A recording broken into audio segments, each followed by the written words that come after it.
अतिरिक्त जिला कलेक्टर महोदय, सम्मानित मंच, प्रांगण में पधारे सभी विद्वजन, प्रबुद्धजन, सभी को मेरा सादर प्रणाम और वंदन। आज का दिन भारतीय इतिहास में अभूतपूर्व और अविस्मरणीय दिवस के रूप में जाना जाता है। 78 वर्षों पूर्व पूरा भारत उबल रहा था और एक ही आवाज चारों तरफ से आ रही थी कि जंजीर नहीं कटती, जंजीर नहीं कटती तो अपने पैर काट दो, जंजीर नहीं कटती तो अपने पैर काट दो और किसी भी कीमत पर, चाहे लंगड़ा कर चलो पर आजादी से चलो, लंगड़ा कर चलो पर आजादी से चलो। और कहा भी जाता है कि इतिहास उन गाथाओं से अमर बन जाता है जो आज ही कल ही महत्व नहीं रखती थी बल्कि वर्तमान में भी अपनी प्रासंगिकता को सुनिश्चित करती हैं। और गांधी जी के विचार और विचारधारा कुछ ऐसे ही थे जो हमारे कल को ही नहीं, हमारे आज को भी निरंतर प्रेरित और उत्प्रेरित और मार्गदर्शित कर रहे हैं। इतिहास कुछ नहीं है संघर्ष की कहानी, इतिहास कुछ नहीं है संघर्ष की कहानी। राणा शिवा भगत सिंह और गांधी शिवा भगत सिंह, झांसी की वीर रानी, कोई भी कायरों का इतिहास क्यों पढ़ेगा, संग्राम जिंदगी है लड़ना इसे पड़ेगा, संग्राम जिंदगी है लड़ना इसे पड़ेगा। तो गांधी जी की जो बात थी वो आज भी ये तय करती है कि कोई भी मुकाम, कोई भी सफलता जीवन के किसी भी क्षेत्र में उसको लड़कर ही हासिल किया जा सकता है। उसके लिए हमें संघर्ष करना पड़ेगा। त्याग, प्रतीक्षा और तप के बिना जीवन में कुछ भी संभव नहीं है, कुछ भी पाया नहीं जा सकता। तो ऐसा ही एक संघर्ष, ऐसी ही एक क्रांति 78 वर्षों पूर्व जनमानस को उद्वेलित कर रही थी, आक्रोशित कर रही थी कि हमें आजादी चाहिए और किसी भी कीमत पर चाहिए। और उस आजादी की लड़ाई का नेतृत्व कर रहे थे राष्ट्रपिता महात्मा गांधी। और इसी संदर्भ में दिलों में उन्होंने ये आवाज लगाई कि दिलों में तूफानों की टोली, दिलों में तूफानों की टोली और नसों में है इनकलाब, दिलों में तूफानों की टोली और नसों में है इनकलाब। होश दुश्मन के उड़ा देंगे, होश दुश्मन के उड़ा देंगे, हमें रोके न कोई आज, होश दुश्मन के उड़ा देंगे, हमें रोके न कोई आज।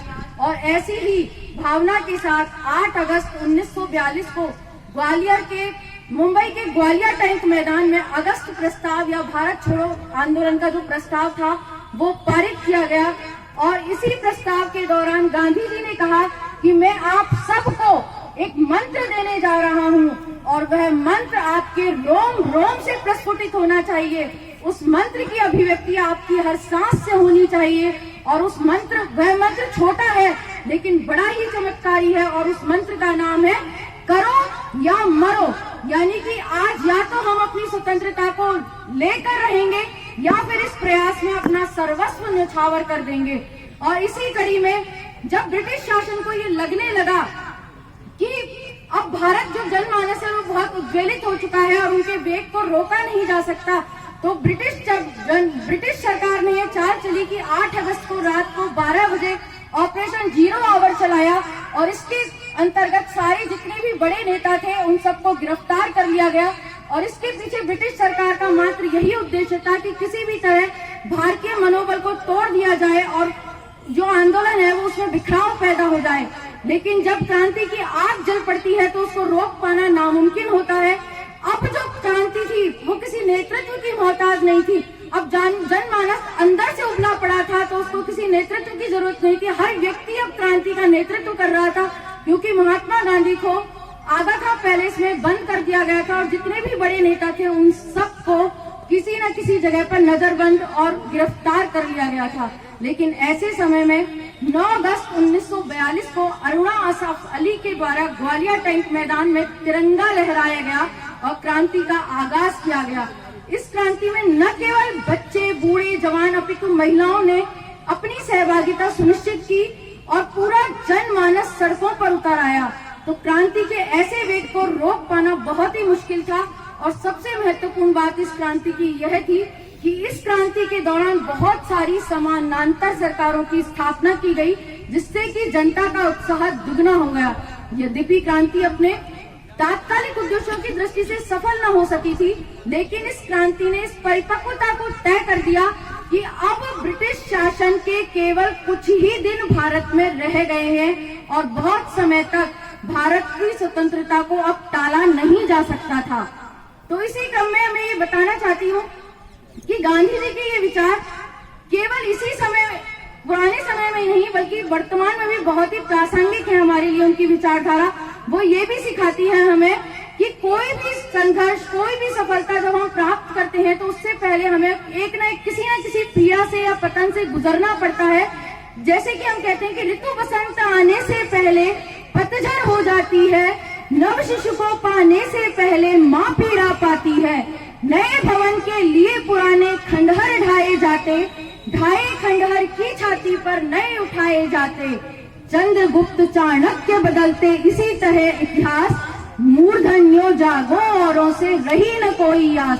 जिसके मन में अपने देश के प्रति श्रद्धा का भाव है, प्रेम का भाव है, भक्ति का भाव है, वे कभी अपना कदम पीछे न हटाएंगे। और आइए उस देश के प्रति, उस राष्ट्र के प्रति जिसके लिए हजारों लोगों ने अपनी बलिदान दे दिया और हम आजाद फिजा में सांस ले पा रहे हैं, उसके प्रति अपने अंतःकरण में इन भावों से श्रद्धांजलि अर्पित करते हैं। जगदीश यह विनय है जब प्राण तन से निकले, जगदीश यह विनय है जब प्राण तन से निकले, जय जय स्वदेश रटते तब प्राण तन से निकले, जय जय स्वदेश रटते तब प्राण तन से निकले। भारत वसुंधरा पर, भारत वसुंधरा पर, च्युति शांति संयुता पर, च्युति शस्य श्यामला पर, तब प्राण तन से निकले। भारत का चित्रपट हो, भारत का चित्रपट हो, युग नेत्र के निकट हो, श्री जाह्नवी का तट हो, जब प्राण तन से निकले, जब प्राण तन से निकले। दुख दैन्य पर विजय हो, दुख दैन्य पर विजय हो, अज्ञान रात्रि क्षय हो, दुख दैन्य पर विजय हो, अज्ञान रात्रि क्षय हो। भारत समृद्ध में हो, भारत समृद्ध में हो, तब प्राण तन से निकले, तब प्राण तन से निकले। देशाभिमान करते, देशाभिमान करते, मन मात्र भक्ति भरते, मन मात्र भक्ति भरते, तब प्राण तन से निकले, तब प्राण तन से निकले। जय हिंद, जय भारत।